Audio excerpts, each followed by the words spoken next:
Assalamualaikum anak-anak Bu Guru semuanya. Bagaimana kabarnya hari ini? Semoga selalu sehat dan tetap semangat. Hari ini Bu Guru ada di pantai. Bukan. Ini hanyalah halusinasi. Ya, Bu Guru halu nih. Iya, Bu Guru halu. Pengen liburan ya, tapi nggak bisa. Mari kelas, biar kita bisa liburan sama-sama. Alangkah baiknya kita berdoa. Kita berdoa seperti biasa, seperti kita berdoa di lapangan. Dan kita boleh juga kita tambahkan doanya, semoga apa yang sekarang ini sedang menimpa kita, sedang menimpa dunia kita saat ini, semoga cepat berakhir dan kita bisa kembali lagi ke sekolah, belajar seperti biasa dan bisa liburan tentunya. Yuk, sama-sama kita angkat tangannya, duduk yang sopan. Sudah? Sudah, yuk mari sama-sama kita baca doa. Berdoa dimulai. Bismillahirrahmanirrahim. Raditu billahi rabbah. Aku rela Allah Tuhanku. Wabil islami dina. Islam agamaku. Wabil Muhammadin nabiyya wa rasulah. Muhammad menjadi nabi dan rasulku. Wabil Qur'ani imaman. Quran menjadi pedomanku. Wabil Ka'bati kiblatan. Ka'bah menjadi kiblatku. Wabil mu'minina ikhwana. Dan orang-orang beriman saudaraku. Rabbi zidni ilman. Warzuqni fahman. Ya Allah, tambahkanlah ilmuku. Dan berikanlah kepadaku kecerdasan. Rabbi yasir. Wala tu'asir. Ya Allah, berikanlah kemudahan dan jangan Engkau berikan kesulitan. Rabbi tammim bil khair. Ya arhamar rahimin. Ya Allah, lengkapilah dengan kebaikan.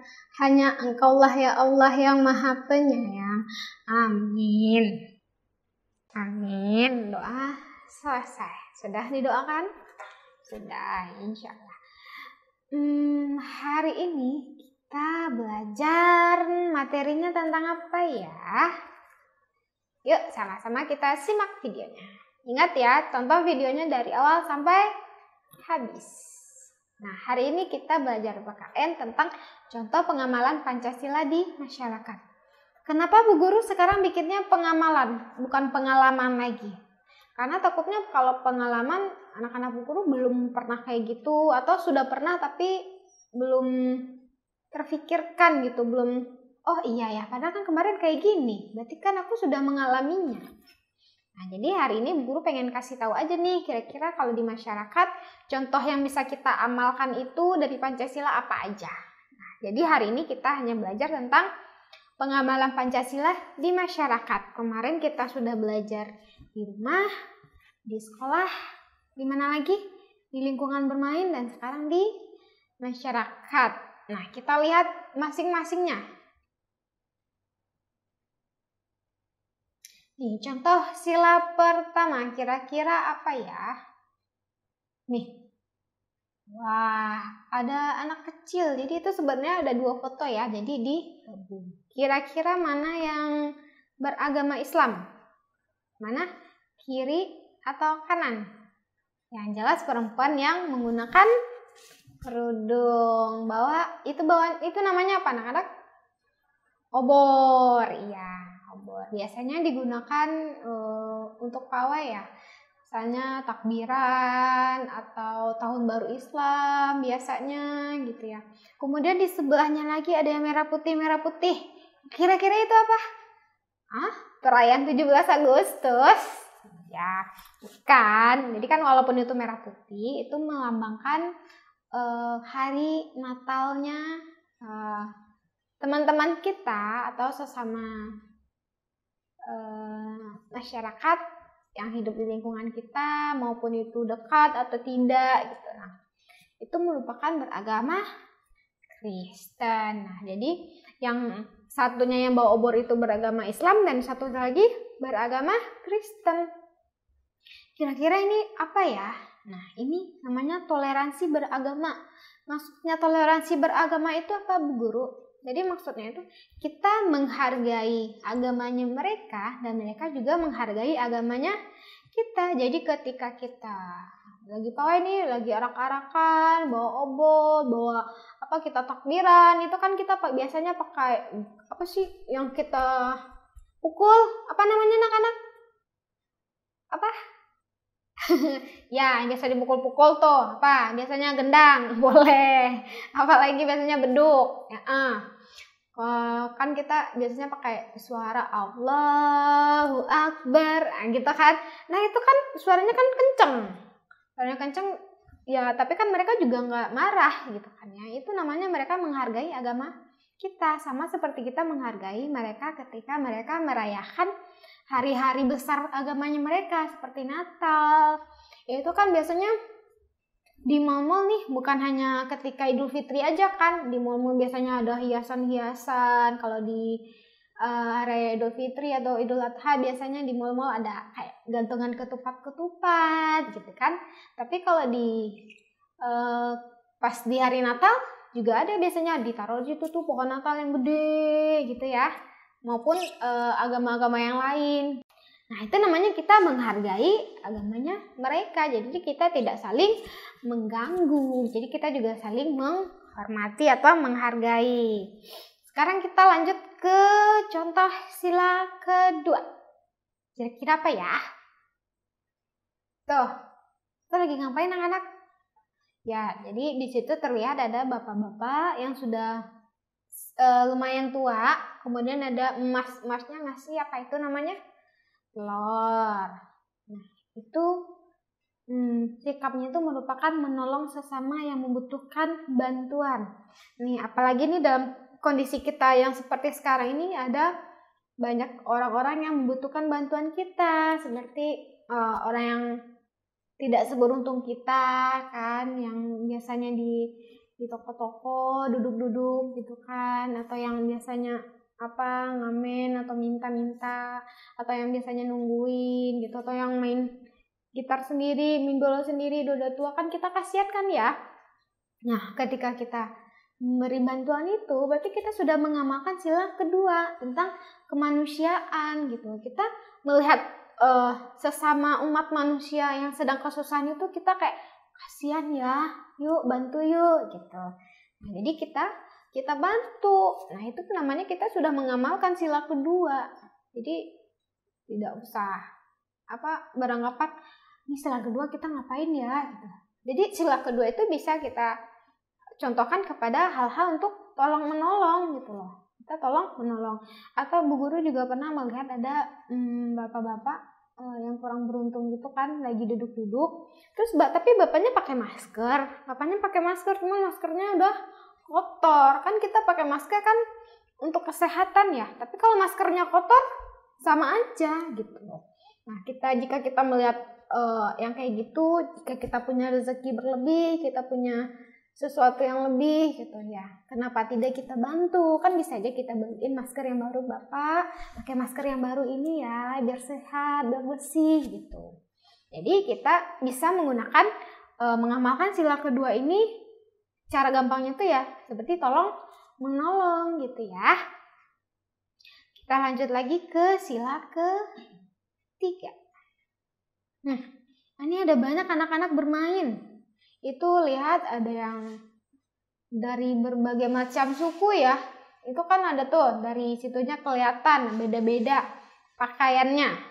Nah, di situ merupakan bermain dengan rukun walaupun berbeda suku atau daerah asal. Jadi mau dia dari Papua, mau dari Sumatera, mau dari Jawa, Kalimantan, Sulawesi.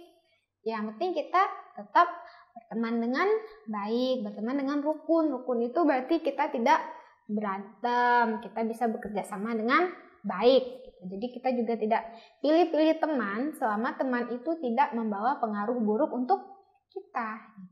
Jadi kalau misalnya ada yang bilang kita tuh nggak boleh pilih-pilih teman gitu, ya maksudnya itu kita boleh pilih-pilih teman, tapi kan kita tidak sembarangan. Misalnya udah tahu temennya membawa pengaruh buruk, misalnya ngajak kita ke warung itu yuk, nanti kita ambil makanannya gitu.